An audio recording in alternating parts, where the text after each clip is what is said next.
all know, we have different types of fabrics, and as a beginner, there's going to be the issue of what kind of fabrics are you supposed to use for a particular type of sewing, and what kind of fabric you're not supposed to use.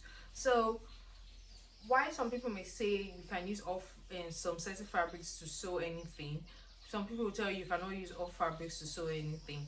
Like, you can't in the stretch fabrics, there are certain things you can use them to sew and certain things you can't use them to sew. We have the Tulu nets, those are the net fabrics, there are certain things you can use them to sew and certain things you can't use them to sew. Then we have our cotton fabric, which can be used to sew almost literally everything. Then we also have our crepes are used like a general use also to sew different things. But then again, there's something about each of these materials. If you do not know them, you might be cheated. You might ask for this and they will give you that, especially when you come to the silk family. That's the satins.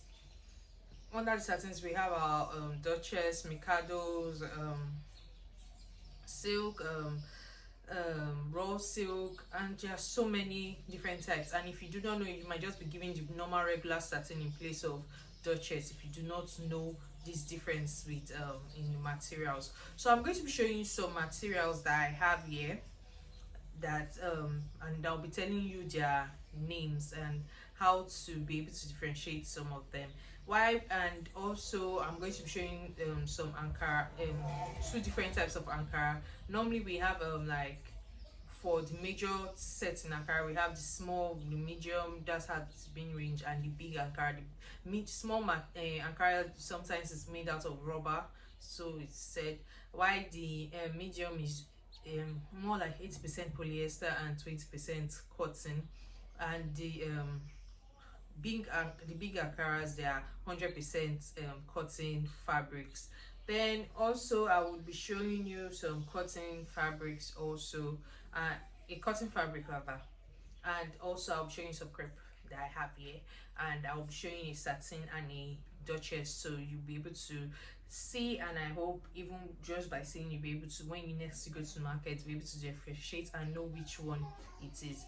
And then again, I'm also going to let you know that I've gotten to notice that when you get to the market, we have different qualities in of these materials. Some Duchess quality seems to be higher and some a bit lower, and we have sometimes this Duchess fabric, some are very light, some are thick.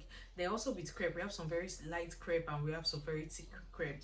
Then we have other materials like wool materials, we have cashmeres, we have like there are just so many materials. Like, we have so many different types of material. So I'm showing you guys the materials that I have at hand with me here. So let's start with this.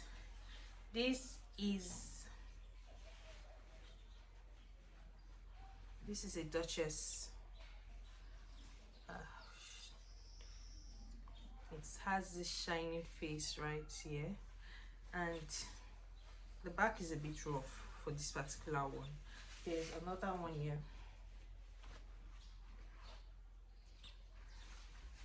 Both the front and the back. This is the back. The back is dull. The front is a bit glittering. This is a Duchess fabric. It's silk in nature, and this is a satin. This is shiny face satin. It's shiny, like really shiny. It's silk in front, but and rough at the back. But the difference between these two is this feels more lush when you feel it than this. This feels, you can even see the way when I'm squeezing, see the fold. This one doesn't fold up, but if I have to do this, you see how rough it comes. So this is Duchess, like I said before, and it has a cooler feeling in the hand, a smoother feeling in the hand compared to the satin. And in overall, even the shredding, you see the way the satin shreds. See, the Duchess doesn't shred the same way. The satin People sometimes use satin in sewing, and sometimes they use it in undergarments, like when you're making a ball dress. Some people use it as the inner layer, and also when they are making lace wears, some people use it to lace up their, to line their lace on it above it, so the lace is placed above it. And also, like I said, some people use it to just sew for regular wears, and some also for bridal. When they are making bridal wears, they also use some of these satins. Although we also have the ones they call bridal satin, which is a really high grade. We have some, they are high grades in price. So this army green material is a one size stretch material. It stretches this way. You have to use force to make it stretch like this. Yes. But it effortlessly stretches this way. And whenever you're cutting materials that stretch, it's best you cut for the bodies, you cut the side that stretches instead of using it for the length. Because if you use it for the length, you might end up having, so you might end up having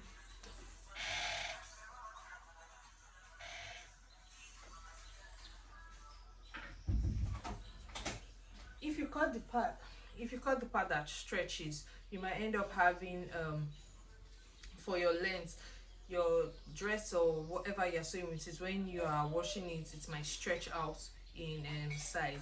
And also when using a stretch fabric, it's also very important to always know that you should not add allowance, so much allowance. If you even have to add allowance, maybe half inch, but because it stretches, most times you don't even need to add allowance. You take half inch from your cut, your body's measurements, in order to join the fabric.